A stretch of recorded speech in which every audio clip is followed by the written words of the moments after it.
Hello out there, everybody! Welcome to the New Year's Eve episode of Come Lose It with Matt Duncan, episode 109. This is it, folks. This is it for 2023. It's time to flush this year, and maybe some of you had a good year. Maybe some of you had an okay year. Maybe some of you had a bad year, like me. And I'm ready to flush 2023. And while you're at it, you can flush your 2017 tax return because you made it, folks. If you did something a little funky during that year, it's in the gray now.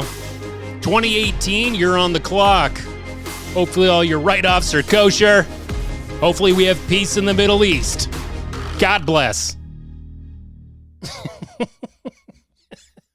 Sorry, that track got a little bit more motivational than I expected. I don't always know what's going to come on these tracks, but it takes it to a certain level when you hear them, doesn't it? Anyway, yes, this is it. I've waited till New Year's Eve. I'm sure you're getting ready. You're putting your mascara on. If you're somewhere over in Europe, it's probably real close to the ball drop. If you're in Australia, it's already 2024. They're ringing it in. The fireworks are going off, but here it's just a late afternoon, folks. Want to get it in before you get to that Dwayne Gretzky concert. Make sure that you bring water. Make sure that you bring a little hooch if you're into that. They're pretty mainstream now. It's like going to a Taylor Swift concert. Make sure you bring what you can to save money at these Dwayne Gretzky shows. They're playing Rolling Stones songs, but I think they're more expensive than actually going to see the Rolling Stones. If you don't want to go to the show, if you don't want to go to crowds, you can. I don't know why this is turning into a shit talk / promo for Dwayne Gretzky. I love the guys, love the band. They are fantastic. Go to DwayneGretzky.com. You can watch their New Year's show live. Trust me, you will not be disappointed. They're fantastic. And I was there at the very beginning with those dummies. Anyway, here we are, staring down 2024, my last friggin' year of my 30s. And it's the year of the pivot. I don't know where it is on the Chinese calendar. I don't know if it's the pivot monster or what. The pivot rodent, the pivot bunny. But it's definitely the year of the pivot for me. I've got to pivot. Am I popping those peas for you? I'm sorry. But it is the year of the pivot. I gotta do a little bit of a piv. They taught us it in gym class. I learned how to pivot then, and now I gotta do it in every other aspect of my life. Because let me tell you, folks, being on hold for 4 commercials as an actor this year when we're still in this fucking lockout and we're not getting as many auditions as we normally would. On hold for 4 commercials, and I didn't get any of them. And my last audition of the year, late December, on hold. Thought I was going to get it for sure.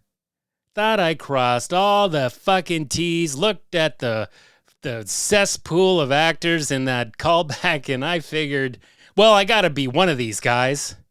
It's a hockey team they're casting. Why can't I get in on this?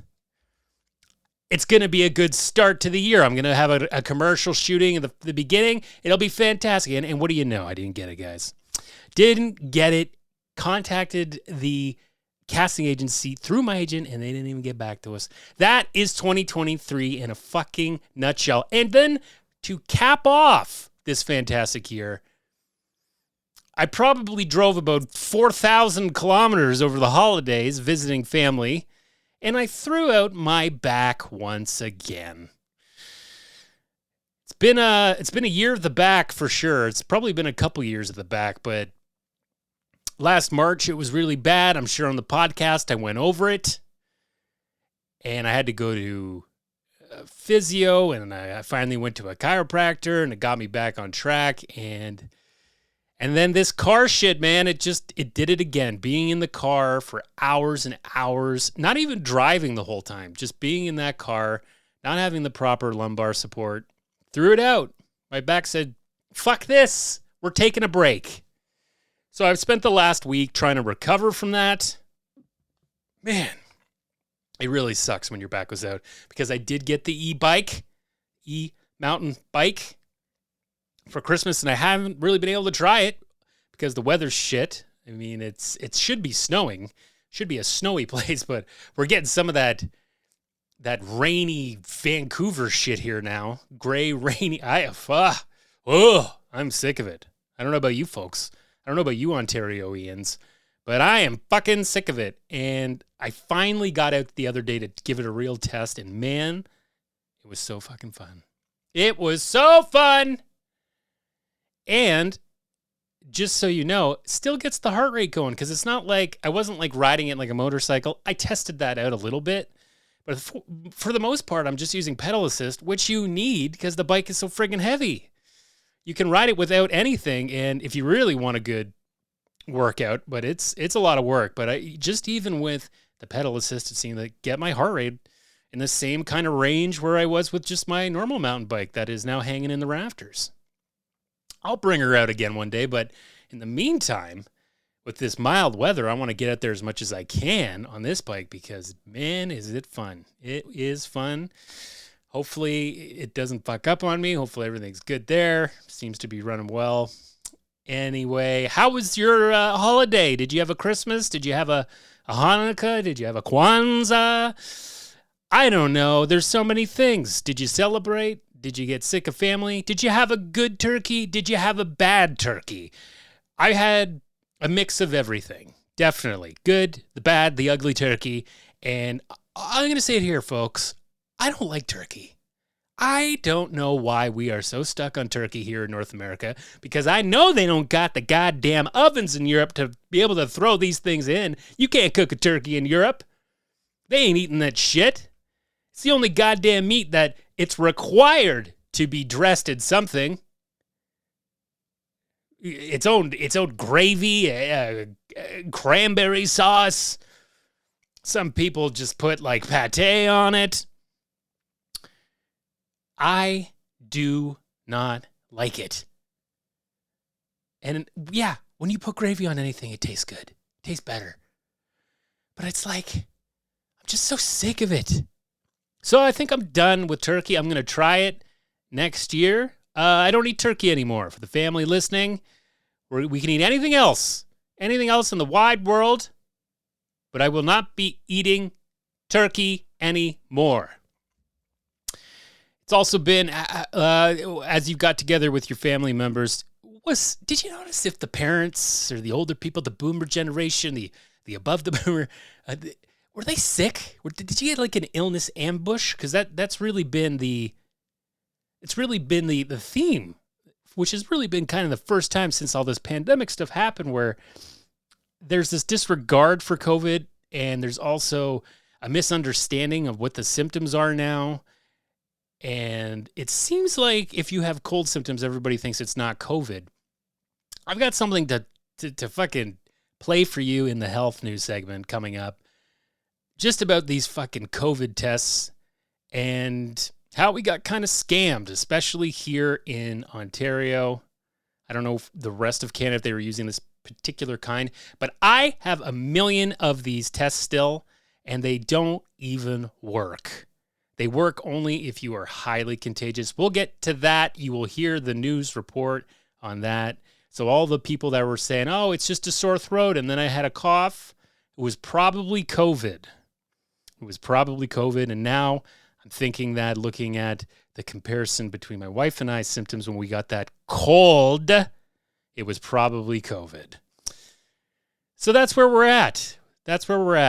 I'm gonna start just wearing masks again to get in a fight. I think I'm in that stage. I think the Irish is coming out of me, and I'm gonna put a mask on. Every time I do put a mask on, I'm like, I wonder if someone's gonna approach me or say something to me, and if I'm going to hit that person.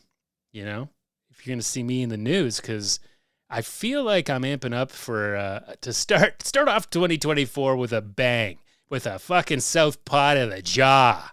You know what I'm saying?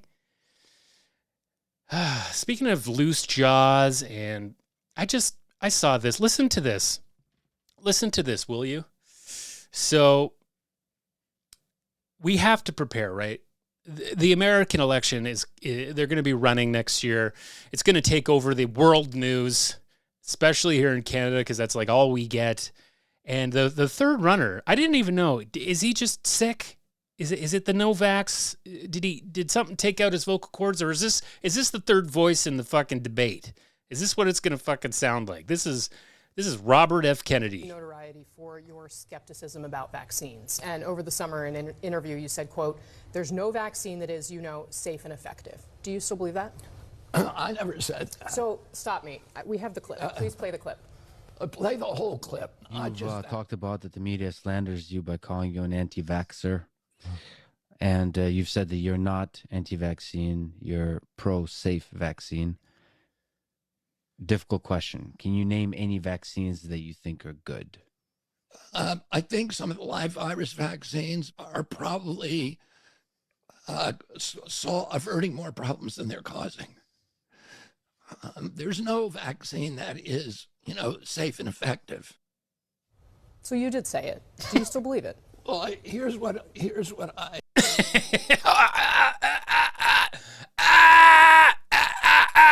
What's going on with Robert F. Kennedy? Can you imagine this guy in the debate? He's going to start talking. They're going to be like, okay, moving on. Moving on. This guy can't be president. He's not going to be anywhere near it. But could you imagine him on the phone trying to talk to other world leaders? What? Robert, you got to speak up. Put Cheryl Hines on. Can she translate for you? Your wife, Cheryl Hines from Curb Your Enthusiasm, if you didn't know. Isn't that wild? What? This guy's going to fuck up shit for Biden for sure because he's kind of a Democrat or whatever, but he's running as an independent. He's going to take votes away and that fucking shit. I love that all these rumors of Trump and the shit smell. A lot of rumors out there. People come out, I worked with him on this set. I worked with them on that. I was in an elevator with him on this. Shit smell. I was getting a steak in the shit smell. It's hilarious. He definitely stinks. He wears Depends, and we've known that for some time. He's incontinent. And as an older person, that's okay. You can't blame a person for that as they get older. But this guy's been shitting his pants since he was in his 40s, apparently, because of all the fucking Adderall and shit that he's just like snorting all the time. He's pretty fucked up. So this guy's going to be crapping cakes if they even make it to a debate. Is it going to happen? Who fucking knows? Anyway, it's going to be a wild time. It's going to be a wild time. We've got like lemonade now that you can't trust anything anymore, folks. Like the Panera lemonade. Have you heard about that? Apparently there's some really strong, overly caffeinated lemonade that's killing people. Too much caffeine. I'm always a little nervous with caffeine. I get it from my coffee, but I don't like energy drinks. I've always been kind of afraid of them. I as a kid, I drank something called Jolt Cola. And I feel like if I had an Apple Watch back then, it would be like telling me to go to the hospital. Your heart rate is 190. But back then, back before technology, we didn't think about our heart rates as much. You were just tired or whatever. You didn't really you really didn't give it much of a thought. That's what I'm trying to say. Anyway, I think I'm aiming for, as I've done in the past, I have done some New Year's resolutions. I've stuck to some. I'd say the biggest one was taking sugar out of coffee. It's been about 10 years of that. Haven't had sugar in coffee other than that rare vanilla latte from Starbucks. If I'm drinking black coffee, good old ground coffee, no sugar has been gone in it. So think of all that saved sugar for the world, for the cakes and the sweets, And I'm thinking I'm going to do a dry January. I just feel like drinking's getting away from me a little bit. I've just noticed that it's not really giving me the buzz that I used to have from it. So why am I drinking? Sometimes you have one drink and it really does just take it down a notch. That's all I'm looking to do with booze, but hasn't really been doing that over the holidays. So I think I'm going to do a dry January. And, fuck it. Let's just get to the fitness update. Fitness update. Okay, so as I said, I threw out my back. It's been hell. It's been a hellish week. I've been icing my back. I've been laying on that fucking board thing I have that curves my back, trying not to do it too much because my back is injured. And a lot of ice, stretching, just the things I've learned from Cairo and whatnot. And it's getting better. It's actually feeling a lot better. I'm working at the standing desk today. I'm recording at the standing desk. And I'm feeling pretty good. Also, fitness update. We've talked about the e-bike. I finally gave in, guys. I'm going to give Jaw Toners a shot. I think having a fitness and a health podcast, it's about time I try a gimmicky thing. Let's see if I can get that Matt Rife jawline, or that circa 2007 Matt Duncan jawline, because I used to have a pretty nice jawline. I got the high cheekbones. I think that's one good thing I got from the Irish side. I feel like a lot of us have that. Some hidden, some out there showing the world. And I'm going to try and get that back as best I can, mixed with the fasting again. And who knows, maybe I'll be dyeing my beard by March and bicking my head. It's coming, folks. Who knows? Thinking a lot about it. Bick the head, dye the beard, become 33 again. That's the formula. We'll see what happens, but we're going to get back on the fast in 2024. We're going to get back on track. We're going to try to keep the exercise going to keep the brain positive, because it's going to be a difficult start of the year for me, trying to figure things out, trying to find a new job, because my job is just the worst. It's turned into the worst thing, and I've had the worst 6 months at that job I've ever had. And it's time to put them behind me. You know, I'm ready. I was like, oh, but I could just keep it a little bit. It's like, why not just keep it a little? I could do a little file here and here. No, I want to be like, snap my fingers. I can't remember what's the name of the company that they changed it to? What's the name? I can't even remember. I'll have to ask my friend who'll be working there till he's 60. He knows it. I know it. It's totally fine. You got to make a living, folks. Anyway, yeah. We're going to get back on track in 2024. We're going to have that dry January, and I'm just going to try to stay focused, maybe do some meditation, maybe do some deeper breathing, and slow the spin of the world down. Health news. News that is health related. Okay, so as I said in the opener, that there's been some COVID test fraud. During the pandemic, there are these very particular brand of tests that became available to us in Ontario, Canada. They were in a lime green case. I think the company was like BTNEX or something, Bitnex. Lime green, you know them, you've seen them. They're the main ones that everyone has had. And there has been a report that has just come out that they fudged the notes a little bit, the tests on how well those tests work. So let's have a little listen here to the news. It's a lime green box that's become familiar to most Canadians. The kits have been used to test for COVID millions of times. I think that everyone, so many people I know, including myself, have relied upon these tests to make decisions for our own health and that of our loved ones and that of other members of the public. It's why there are questions after a Global News investigation revealed evidence that the rapid tests importers, Toronto-based BTNX, submitted incomplete data to Health Canada about the test's accuracy. In response to Global News' questions, BTNX described its tests as a reliable testing tool for Canadians. For its part, Health Canada said it found no reason to question the scientific integrity of the studies BTNX submitted. If you have a higher percentage of false negative tests, it can obviously drive people to make decisions that they may not would have otherwise made. And, that can clearly result in greater transmission of infection. The world may have moved beyond the pandemic, but COVID's threat has not gone away. And for those planning to come in contact with the medically vulnerable, rapid tests are regularly requested at this pharmacy. Oh, yeah, definitely. People are still looking for it for that reason. They act as a guide whether there is a COVID case or not. The head of Manitoba's Health Coalition says governments need to follow up on what the Global News investigation revealed. This is a huge breach of trust in the public healthcare system, in my personal opinion, and it's something that we should be demanding answers from. We should be demanding answers from the federal government about this, and the provinces, what they knew. BTNX says it did not offer Health Canada or Canadians inaccurate information about the rapid test. The Prime Minister told Global News that his government still has lessons to learn about the pandemic, but did not specify whether those lessons involved the BTNX rapid test. Okay, so I was reading the other article that they posted about more about the results of these tests. And so the company itself, BTNX, offered the tests that they've done, the research to see how well they worked. And in 3 categories of highly contagious, mildly contagious, and like medium or whatever. Mild, medium, big, or however you want to think of it. Highly. Anyway, it seems like these tests that they can only tell if you have like a high viral load. If you have like a medium load or a small load, it's just not gonna come up. Very rare on a medium load. Never on like a small viral load.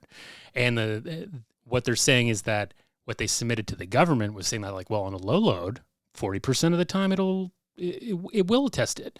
And in the medium, like 70, 80%. And that apparently with independent auditors on these is not true.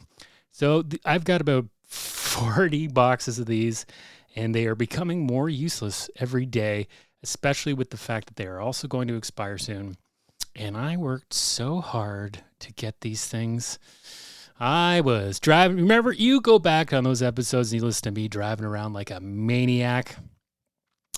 It was an ordeal, and it made me feel safer to have them. I thought I was protecting people in my life. Thankfully, I just never got sick until the end of November of this year. But there's a lot of people that are still relying on them. I've yet to ever have a positive test on them, and there are people that are taking these tests to go visit people in rest homes, and those people are getting COVID, and they're dying.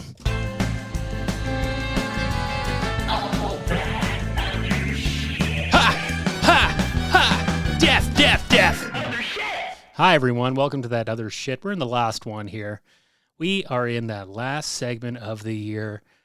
Other shit. What's going on? Lots of things going on. In the diet world, there's this woman named Maggie White. She's 82 years old, and she's been making rounds around the internet because she looks like she's 51, and everyone's going, Maggie White, what the fuck? You're still ranching. You're still on a ranch out in Alberta. You're still working on the farm. You're 82. You should be fucking sitting in front of the TV. You've won. As I say, you passed the year 80 and you've won. It doesn't matter how much longer you got after that. You've won. And Maggie White says that she's lived on a carnivore diet pretty much her whole life since she was really young, which means she only eats meat and she only drinks water. She doesn't eat fruit. She doesn't eat vegetables. She doesn't eat candy. She doesn't have a glass of champagne on New Year's Eve. She doesn't have a beer at the hockey game. She doesn't have a mimosa with friends for breakfast. She doesn't do brunch. If she does brunch, it's just meat. It's just the bacon, please. Plate of bacon. Steak and bacon. Please. A glass of water. Still. Did she put a little bubble in it? A little bubble in that water? Or is that cheating? She drinking the bubblies? Maggie White, what the fuck is going on? 82 years old. You've missed out a little bit. I get it. You can still ranch at 82. But if that is the recipe for it, then I'm looking forward to that rascal scooter, goddammit. Nobody fucking needs. I'll post a picture of Maggie White. You can decide for yourself. As always, I do post some images, some links to episodes, or not to episodes, to documents, to news sources. I'll post the video, the Global News video about the tests. You'll have to do a little bit more research to see the actual data on how fucking bad they are. But I'll give you, let's not judge her too hard. But yeah, I wouldn't say she looks 52. I'd say she looks 64. And that's pretty fucking good for 82. And I got a skill for that. So she would have fooled me. I'm good. If I'm going to be working at the carny, if I'm going to be working at that fucking carny, I'm going to be guessing the weight. I'm going to be guessing the age. That's my booth. Maybe that's the pivot I'm looking for, the year of the pivot. Maybe I'm just amping up for a big 2-week workathon at the exhibition in Toronto. Maybe that's where we're going, folks.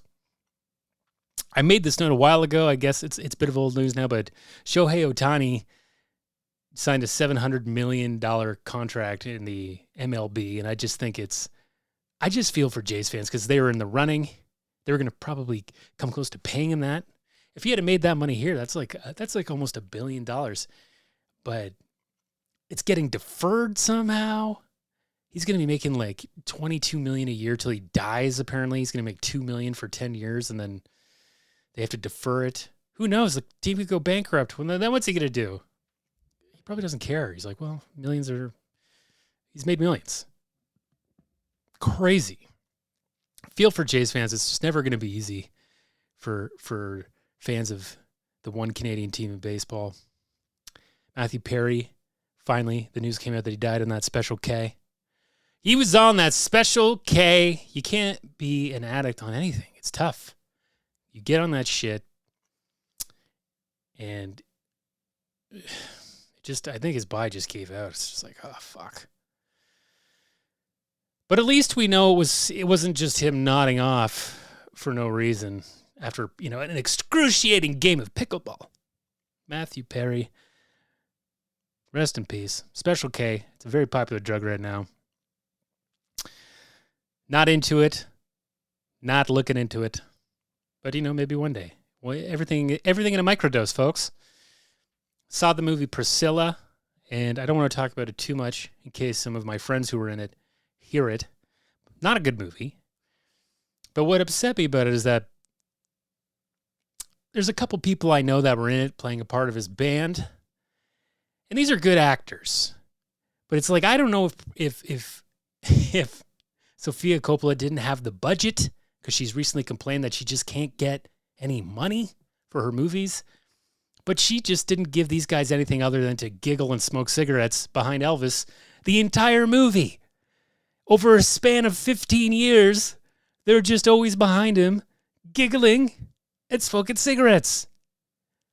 Give them, I want to see hog ears, having a scene with Elvis, having a heart-to-heart, how these pills are getting too much.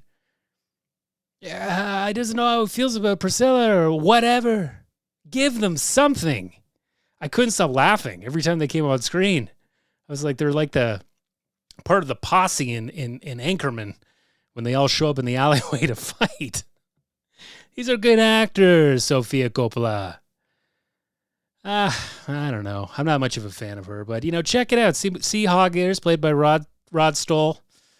Dan Byrne, who's just cutting it up. He's cutting up the dance floor of acting. He's going to the States. He's coming back. He's doing stuff here. He's on shows. He's in it. He's in the background. He's giggling. He's smoking cigs. I think they gave him one scene where he was playing records for Elvis. That's about it. And he threw a chair at the wall. Not him, Elvis. Anyway, not a big fan of Priscilla, unfortunately. Wanted my friends to have more to do in it, and that's why. I wanted them to have more, but also not a Sofia Coppola fan. And I have respect for her. She did win the Razzie for Worst Supporting Actor for Godfather 3.